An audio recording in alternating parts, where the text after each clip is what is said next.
अवधूत चिंतन श्री गुरुदेव दत्त श्री स्वामी समर्थ तुम्हा सर्वांचं आपल्या चॅनलमध्ये खूप खूप स्वागत करते आणि आजच्या या नवीन व्हिडिओला सुरुवात करते.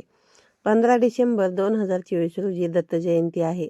आपल्या सर्व स्वामी भक्तांसाठी दत्त भक्तांसाठी हा एक मोठा उत्सव म्हणजेच एक पर्वणी असते.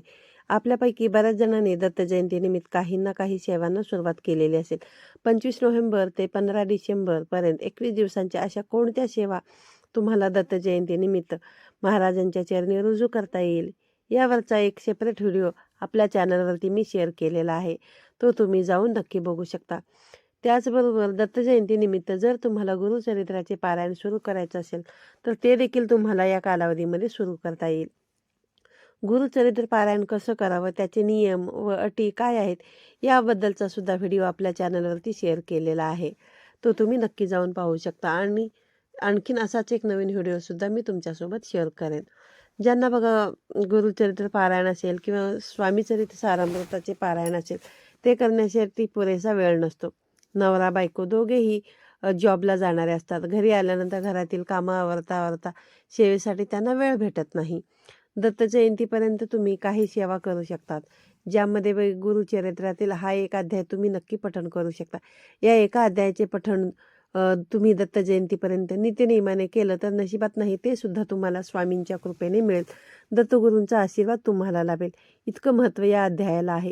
गुरुचरित्रातील हा कोणता अध्याय तुम्हाला पठण करायचा आहे, हा अध्याय जर तुम्ही पठण करणार असाल तर याचे नियम व अटी काय आहेत ही संपूर्ण माहिती तुम्हाला जाणून घ्यायची असेल तर व्हिडिओ स्किप न करता शेवटपर्यंत पाहत राहा. चॅनलवरती नवीन असाल तर चॅनलला नक्की सबस्क्राईब करा आणि असेच नवनवीन व्हिडिओ पाहण्यासाठी बेल आयकॉनलाही क्लिक करा. त्यामुळे जेव्हा कधी आपले नवीन व्हिडिओ अपलोड होतील तेव्हा सर्वात आधी त्याचं नोटिफिकेशन तुम्हाला मिळेल आणि तुमचा एकही व्हिडिओ जो आहे तर तो मिस होणार नाही. आपल्या प्रत्येकाच्या आयुष्यामध्ये काही ना काही अडचणी समस्या ह्या येतातच आणि अडचणी ह्या आपल्या आयुष्याचाच एक भाग आहेत. पण सेवा करूनही जर अडचणी संकट येणं संपत नसेल तर आपला विश्वास कुठेतरी ढळू लागतो आणि आपण म्हणतो एवढी सेवा करूनही माझ्या पदरी निराशाच पडते, माझी प्रगती काही केला होत नाही. स्वामी सेवेमध्ये किंवा दत्त सेवेमध्ये तुम्ही असाल तर तुमचे भोग ही तुम्हाला भोगूनच संपवावे लागतात. भोग किंवा आपण ज्यांना प्रारब्ध म्हणतो याची तीव्रता मात्र काही प्रमाणामध्ये सेवेमध्ये आल्यानंतर कमी होते आणि तुम्हाला त्याची प्रचिती देखील येते. बऱ्याचदा आपण इच्छित कार्यासाठी एखादी सेवा केली आणि त्या सेवेचं आपल्याला म्हणावं तसं फळ किंवा इच्छा आपली जर पूर्ण झाली नाही तर मग आपण खूप चिडतो, खचून जातो. आपण एवढी सेवा करूनही आपल्या पदरी निराशाच पडली असं आपल्याला वाटत राहतं. स्वामींशी आपण त्यावरून भांडतो देखील. याचा अर्थ बघा आपण स्वामींनी आपली सेवा स्वीकारली नाही असा होत नाही. स्वामींनी आपली ती जी सेवा आहे ती स्वीकारलेली असते. पण बऱ्याचदा आपल्यासाठी जे योग्य आहे ते स्वामी आपल्याला देत असतात. इच्छा असूनही ती गोष्ट जर काही काळानंतर घडणार असेल तर स्वामी काही कालावधीनंतर ती आपली इच्छा पूर्ण करतात. पण तेवढा संयम आपल्यामध्ये असायला हवा. कारण रोजच्या दैनंदिन जीवनामध्ये जे जमेल ती सेवा करूनही तुम्हाला त्या सेवेचं फळ हे स्वामी देतातच. पण त्याचबरोबर आपलं कर्म देखील तितकंच महत्त्वाचं आहे. नित्यसेवा ही देखील एक कर्माचाच भाग आहे. त्यामुळे सेवा सोडायची नाही. तुमची इच्छा पूर्ण नाही झाली तरी कधी ना कधी स्वामी महाराज आपल्याला हवं ते नक्कीच देतात. पण ती योग्य वेळ आल्यावर.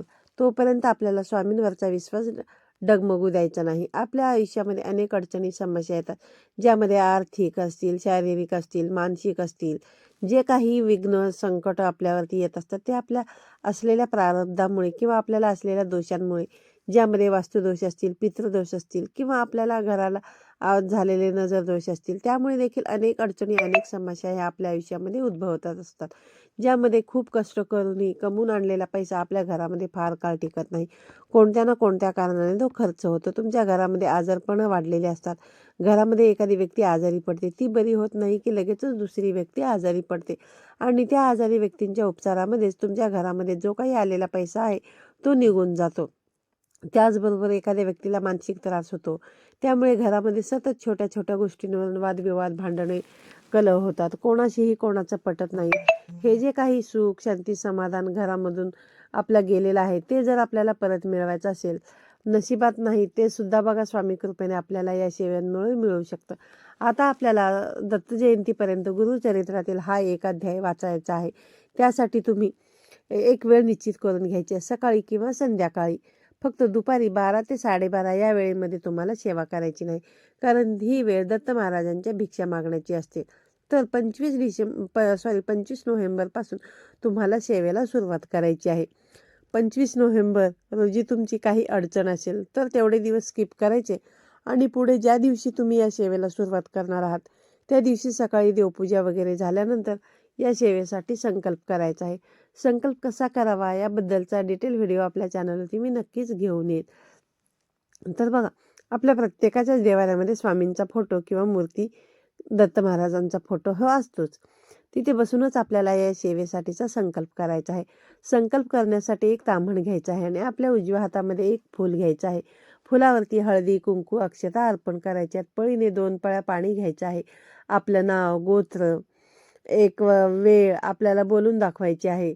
त्याच्यानंतर आपलं तुम्ही कोणत्या इच्छापूर्तीसाठी हा संकल्प करत आहात, ही सेवा करत आहात, ते तुम्हाला त्या ठिकाणी बोलून दाखवायचं आहे. आणि त्यानंतर बघा, तुम्हाला काय करायचं आहे की बोलून दाखवल्यानंतर मी या इच्छित कार्यासाठी दत्त जयंतीपर्यंत गुरुचरित्रातील हा एक अध्याय रोज वाचणार आहे.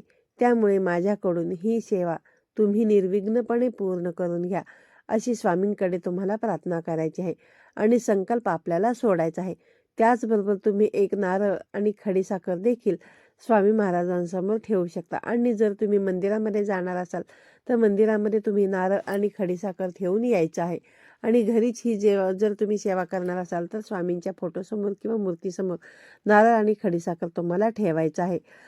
दत्त जयंतीपर्यंत तुमची जेव्हा ही सेवा पूर्ण होईल त्यानंतर मग तुम्हाला हे नारळ फोडून प्रसाद स्वरूप सर्वांनी खायचं आहे. आता गुरुचरित्रामधील हा जो अध्याय आपल्याला दत्त जयंतीपर्यंत पठण करायचा आहे तर तो अध्याय म्हणजेच गुरुचरित्रातील 9वा अध्याय. हा एक अध्याय दत्त जयंतीपर्यंत रोज पठण करण्यासाठी संपूर्ण गुरुचरित्र तुम्हाला उघडण्याची गरज नाही. या एका अध्यायाची पोथी तुम्हाला सहज बाजारामध्ये सुद्धा मिळून जाईल. जिथे कुठे पुस्तकं मिळतात किंवा देवांचे ज्या ठिकाणी साहित्य भेटते त्या ठिकाणी तुम्हाला सहज मिळून जाईल, किंवा जवळच तुमच्या स्वामी समर्थ केंद्र असेल, मठ असेल, त्या ठिकाणी सुद्धा तुम्हाला ही पोथी अगदी सहजपणे मिळून जाईल.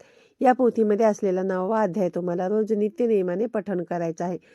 स्त्री, पुरुष, मुलं, मुली कुणीही ही सेवा जी आहे ती करू शकतात. ही सेवा करत असताना काही नियमांचे पालन मात्र तुम्हाला आवर्जून करायचं आहे.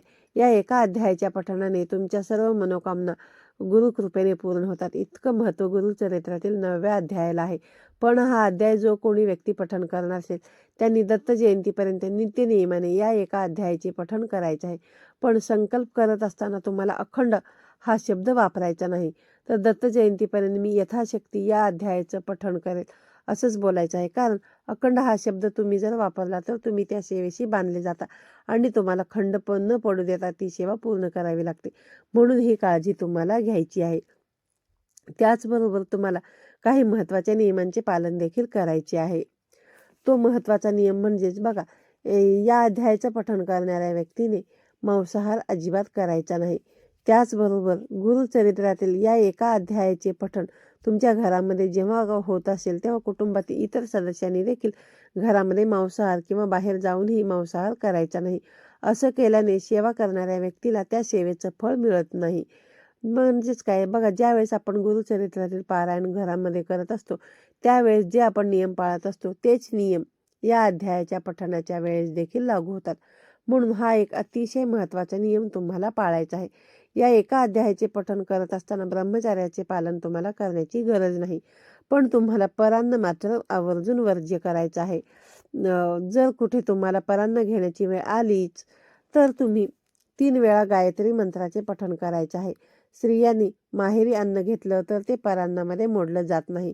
त्यामुळे माहेरी अन्न तुम्ही घेऊ शकता, पण इतर ठिकाणी म्हणजे दुसऱ्या व्यक्तीच्या घरामध्ये तुम्हाला अन्न चुकून सुद्धा ग्रहण करायचं नाही. असं केल्याने तुम्ही केलेल्या सेवेचं जो काही लाभ आहे तो समोरच्या व्यक्तीला मिळत असतो. पुरुषांनी देखील अशाच नियमांचे पालन करणे आवश्यक आहे.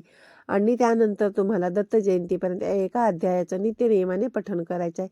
हा एक अध्याय ही इतकी सेवा तुम्ही दत्त जयंतीपर्यंत करून बघा. न मागताही स्वामी महाराज दत्त महाराज तुम्हाला भरपूर काही देतील आणि तुमच्या नशिबात जे नाही ते सुद्धा तुम्हाला स्वामींच्या कृपेने नक्कीच मिळेल.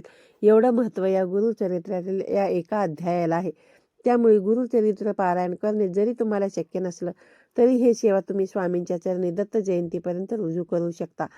आजच्या व्हिडिओमध्ये सांगितलेली माहिती तुम्हाला जर आवडली असेल तर व्हिडिओला लाईक करा, शेअर करा. पुन्हा भेटूया अशाच एका नवीन आणि माहितीपूर्ण व्हिडिओमध्ये. तोपर्यंत सर्वांना श्री स्वामी समर्थ.